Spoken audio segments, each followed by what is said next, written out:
그 사이에 이제 압살롬이 죽고 압살롬이 일으킨 반란이 다 정리가 되고 있습니다.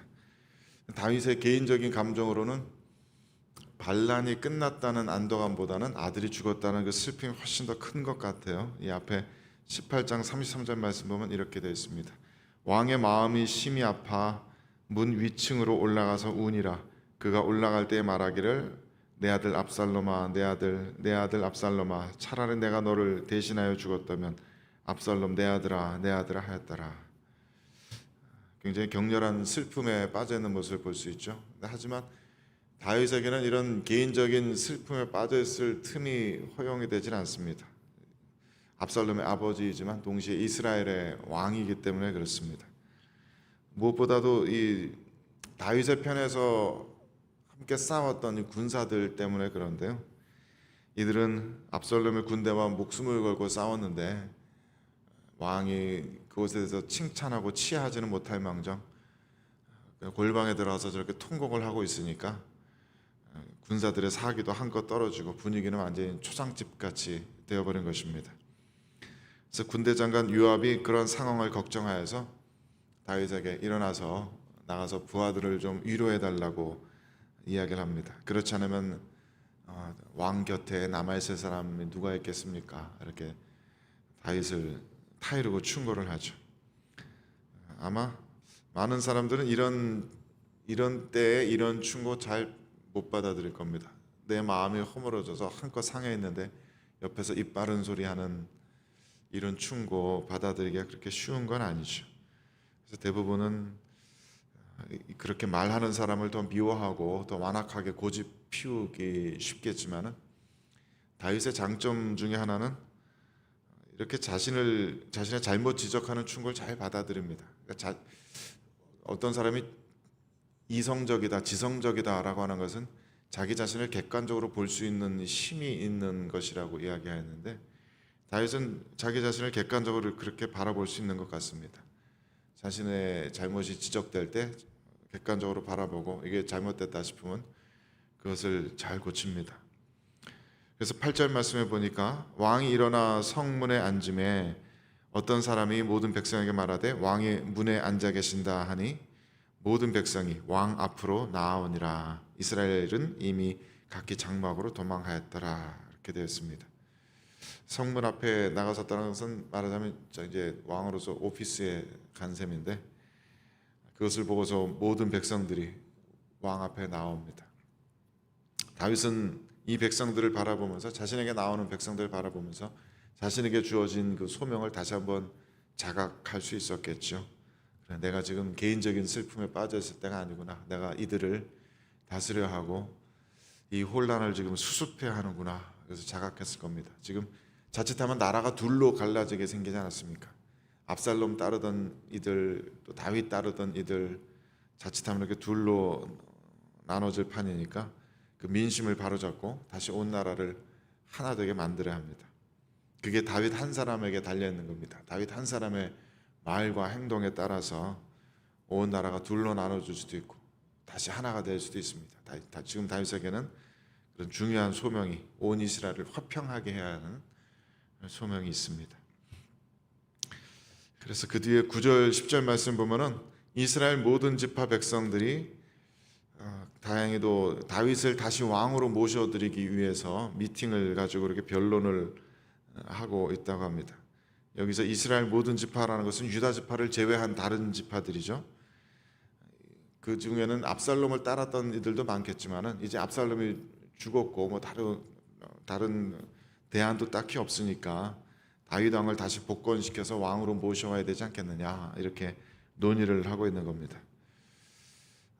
그런데 이 변론 중에 유다 지파는 참여하지 않고 있었어요. 아마도 유다 지파에서 압살롬을 따랐던 이들이 많았던 탓인지 어쨌든 유다 지파는 여기 참여하지 않고 있습니다. 그러니까 자칫하면은 유다 지파 출신인 다윗이 유다 지파를 제외한 다른 지파들의 왕이 될 판국입니다. 그래서 유다 지파와 다른 지파 사이에 이렇게 분열이 생길 수도 있는 그런 위기 상황이 되어버린 것입니다. 이때 다윗이 먼저 통 크게 손을 내밉니다. 11절 12절 말씀 보면은 제사장인 사독과 아비아달을 통해서 말을 전해서 유다 장로들에게 너희가 내 형제요 내 골육이다라고 이렇게 말을 전하게 하면서 이들을 끌어안죠. 너희가 내 골육이다라는 이 표현은 창세기 첫 부분에 나오는 표현입니다. 아담이 하와를 보고 한 표현이죠. 너는 내 뼈 중에 뼈다, 살 중에 살이다. 그러니까 다윗은 지금 유다 장로들에게 우리가 한 몸입니다, 우리가 같은 핏줄 아닙니까? 라고 이렇게 화해 제스처를 내밀고 있는 것입니다. 과거에 무슨 일이 있었든지 간에 우리가 한 핏줄이라는 사실은 변함없습니다. 나는 당신들에 대해서 적의를 가지고 있지 않습니다. 이렇게 먼저 화해 손을 내미는 것이죠. 그리고 아마 이것도 유다 지파를 포섭하게 한 방법 중 하나인 것 같은데 13절 말씀 보면은 요압을 대신해서 아마사를 군대 장관 자리에 앉힙니다. 이 아마사는 압살롬 반란군의 군대 장관 했던 사람입니다. 근데 아마도 이 사람이 유다 지파이니까 다윗의 조카거든요. 그래서 같은 유다 지파이니까 유다 지파 중에 반란군을 처벌하지 않고 반목하지 않고 이렇게 끌어안는 모양새를 갖춘 것이죠. 그래서 다윗의 이러한 노력이 통해서인지 14절 말씀 보니까 모든 유다 사람들의 마음을 하나같이 다윗에게 기울게 되었다 이렇게 쓰고 있습니다. 그래서 유다 사람들도 다윗에게 기별을 보내서 예루살렘으로 돌아오라고 왕으로 다시 받아들일 그렇게 준비가 되어 있는 것 같습니다. 그래서 다윗이 예루살렘으로 돌아가는데 길갈 쪽으로서 요단강을 건너려고 할 때 황급히 다윗 왕을 만나러 온 사람이 있습니다. 바로 시므입니다.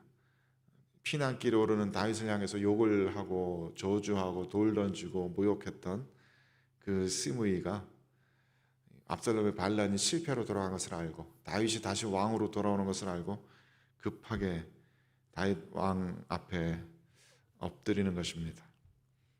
혼자 오지 않고 베냐민 사람 1000명을 데려왔습니다. 내가 이 베냐민 지파에서 이 정도 영향력이 있는 사람입니다 라는 걸 좀 과시하고 싶었겠죠. 그래서 나를 함부로 대할 수 없을 겁니다 이렇게 얘기하고 싶었던 건지 베냐민 사람 1000명을 데리고서 같이 다윗을 맞으러 옵니다. 사울의 종 시바도 같이 왔습니다. 그리고 19절 20절 말씀 보면은 완전히 납작 엎드리죠. 내 죄여 원하건대 내게 죄를 돌리지 마옵소서라고 잘못을 빕니다.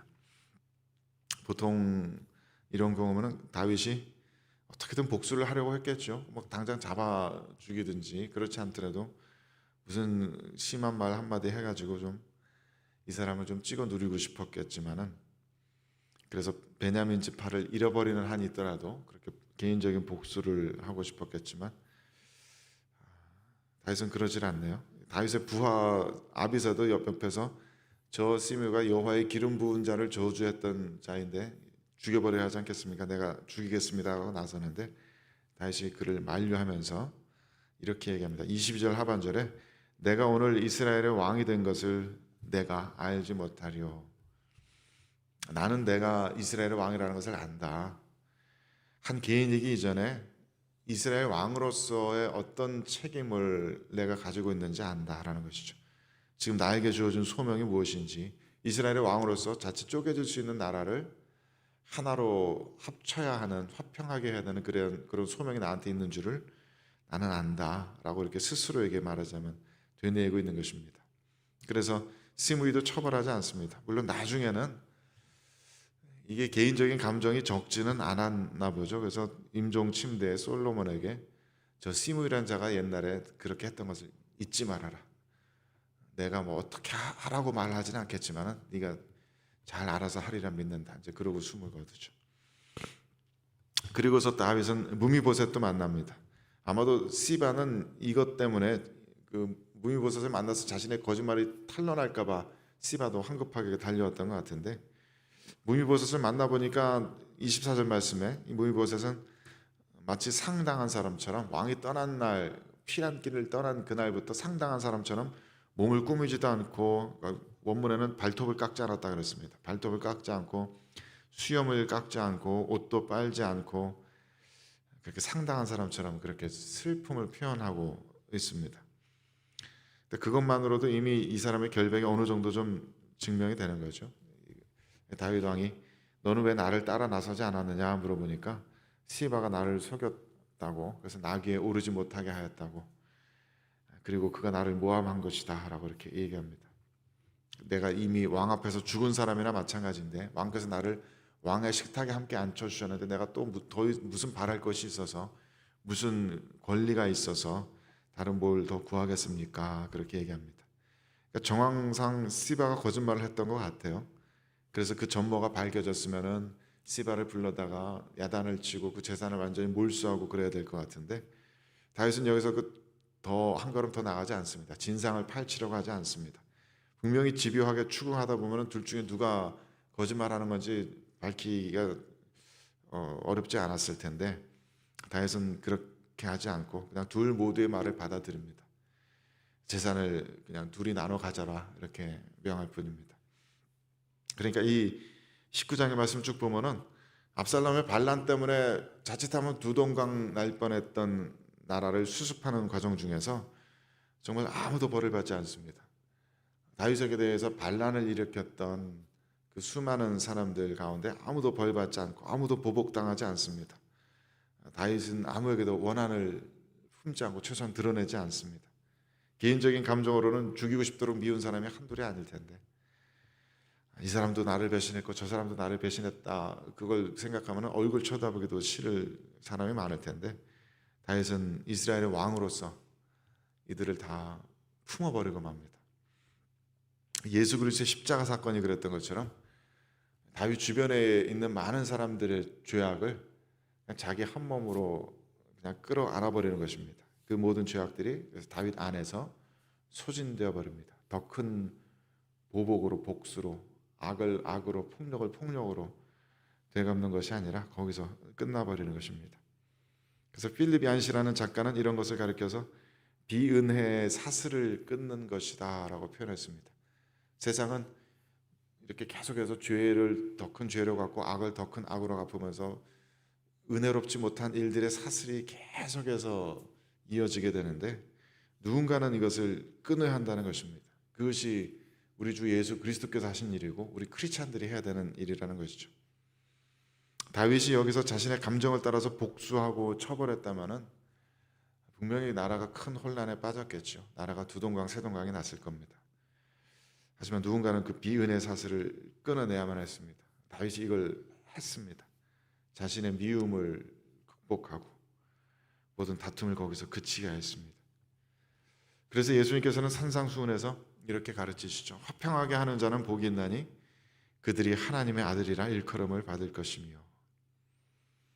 이 세상에 시기와 질투와 미움이 가득하지만, 그래서 하나님의 마음을 가지고 살아가는 모든 이들도 그 세상 속에서 늘 그런 미움에 상처를 받고 또 영혼을 다치기가 쉽지만, 누군가는 그 비은혜의 사슬을 끊어버려야 합니다. 그 죄악을 자신의 한 몸에서 소진시켜버려야 합니다. 악을 더 악으로 갚지 않아야 합니다. 그것이 우리 크리스천들에게 주어지는 화평하게 하는 자들의 소명입니다. 그러니까 왼뺨 맞으면 그냥 오른뺨 돌려대고 말아야 하는 것입니다. 참 바보 같아 보이는 짓이고요. 아마 실제로 이렇게 한다 그러면 누군가 분명히 옆에서 이럴 겁니다. 저 사람들 가만 놔두면 또 반란 일으킬 겁니다. 따끔하게 본때를 보여줘야 됩니다. 그리고 현실적으로는 그렇게 하는 것이 더 맞는 것처럼 보일지 모르지만 하나님 나라 원칙은 그렇지 않습니다. 저 사람들이 또 반란을 일으키고 또 죄를 저지를 가능성까지도 그냥 끌어안는 것입니다. 그래서 우리가 그냥 피해자가 되는 겁니다. 말로는 쉽지만 참 쉽지는 않은 그런 일인데요. 그것이 하나님 나라의 원칙인 것은 분명합니다. 우리가 피해자 되고 마는 것, 사람들의 죄악의 가능성까지도 끌어안아 버리는 것, 그것이 우리들에게 주어진 소명입니다. 그리고 우리 주 예수 그리스도께서 그 길을 먼저 걸어가셨기 때문에 우리는 그 길이 진리라고 믿고 우리도 함께 그 길을 따라가려 합니다. 그 소명이 우리들의 삶 가운데 성취될 수 있게 되길 바랍니다. 우리가 가장 많이 상처 입고 우리가 가장 많이 눈물 흘리는 자들이 될지라도 우리로 말미암아서 미움이 그쳐지고 또 다툼이 그쳐지고 분열이 그쳐지고 공동체가 하나 되는 역사가 우리들을 통해서 일어날 수 있게 되기를 간절히 바랍니다. 부디 우리 주의 성령께서 우리들의 심령에 풍성한 하늘의 은혜를 부어주셔서 우리들이 그 화평하게 하는 소명을 잘 감당해낼 수 있게 되기를 주님의 이름으로 축원드립니다.